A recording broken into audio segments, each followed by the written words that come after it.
Assalamualaikum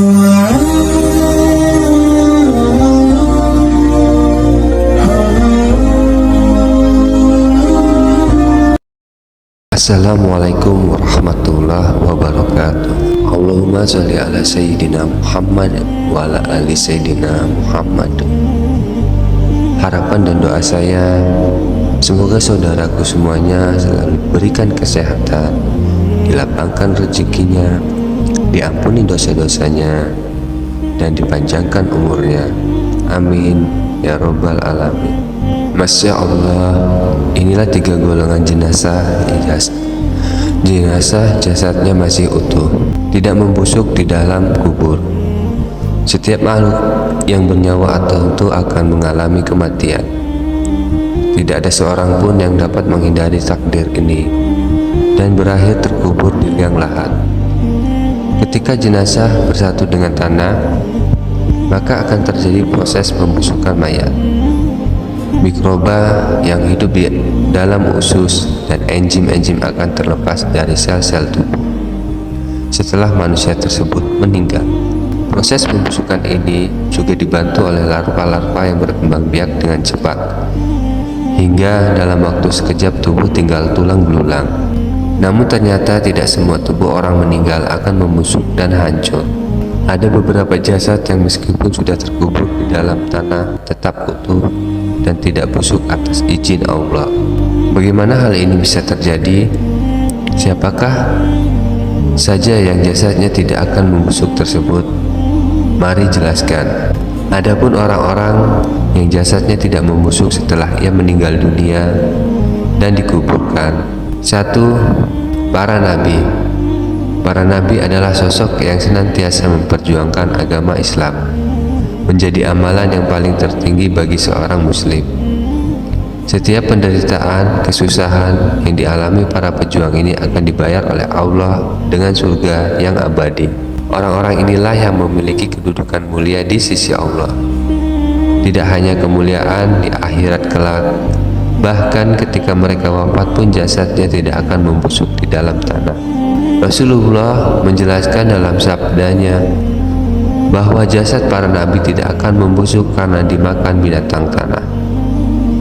Sesungguhnya yang paling utama di antara hari kalian adalah hari Jumat. Pada hari Adam diciptakan dan dimatikan. Pada hari ini pula terjadi peniupan sangkakala dan kematian massal. Perbanyaklah sholawat kepadaku pada hari ini, karena sholawat kalian itu akan diperlihatkan kepadaku. Mereka bertanya, wahai Rasulullah, bagaimana sholawat kami akan diperlihatkan kepadamu sedangkan jasadmu telah lapuk dan remuk? Beliau bersabda, sesungguhnya Allah mengharamkan binatang tanah memakan jasad para nabi. Hadis riwayat An-Nasa'i dan Ibnu Majah. 2. Para syuhada dan ahli jihad fisabilillah. Selain para nabi, ternyata jasad para syuhada dan ahli jihad fisabilillah yang senantiasa memperjuangkan agama Islam juga tidak akan membusuk walaupun sudah dikubur di dalam tanah.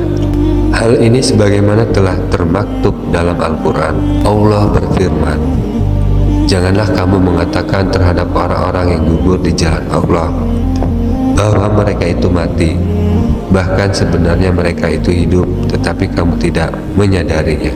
Quran Surat Al-Baqarah ayat 154. Pada zaman Rasulullah juga ditemukan jasad yang tidak membusuk walaupun sudah terkubur selama 6 bulan.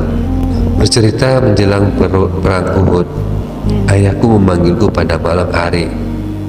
Ia berkata, aku merasa akan menjadi orang pertama yang gugur di antara sahabat Rasulullah. Sungguh aku tidak meninggalkan seorang pun yang lebih aku sayangi dibanding kamu di samping diri Rasulullah. Sesungguhnya aku memiliki hutang, maka lunasilah dan bersikaplah yang baik kepada saudara-saudara perempuanmu. Keesokan harinya ia pun menjadi orang yang pertama gugur. Ia dimakamkan bersama yang lain dalam satu kubur.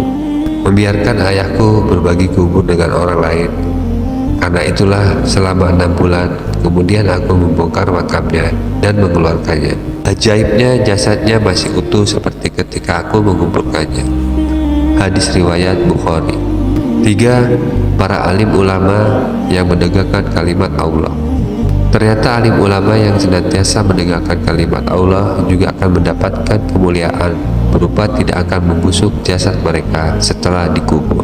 Tentu saja ini merupakan kabar gembira bagi mereka yang senantiasa menyebarluaskan kebaikan. Hal ini sudah banyak kita temukan secara langsung pada masa ini. Itu semua merupakan salah satu nikmat dari Allah bagi ahli kubur tersebut. Dr. Abdul Hamid Al-Qundah mencoba untuk menemukan jawabannya lewat sebuah penelitian. Menurut hasil risetnya yang diuraikan dalam sebuah buku yang berjudul "Disebabkan oleh Allah yang memerintahkan", mikroba tersebut berbuat demikian karena Allah menciptakan mikroba, membuat sunatullah bahwa tugas mikroba menguraikan makhluk hidup yang telah mati. Mereka dipulangkan yang bisa mengubah sunatullah ini sesungguhnya sesuatu yang dikehendakinya. Mikroba adalah makhluk yang sangat patuh kepada penciptanya. Itulah 3 golongan jenazah, jasadnya masih utuh. Semoga penjelasan tadi dapat memberikan hikmah dan bermanfaat untuk kita untuk menonton semuanya. Jangan lupa like, subscribe channel ini agar tidak ketinggalan info-info bermanfaat lainnya. Sekian dari kami. Terima kasih. Wassalamualaikum warahmatullahi wabarakatuh.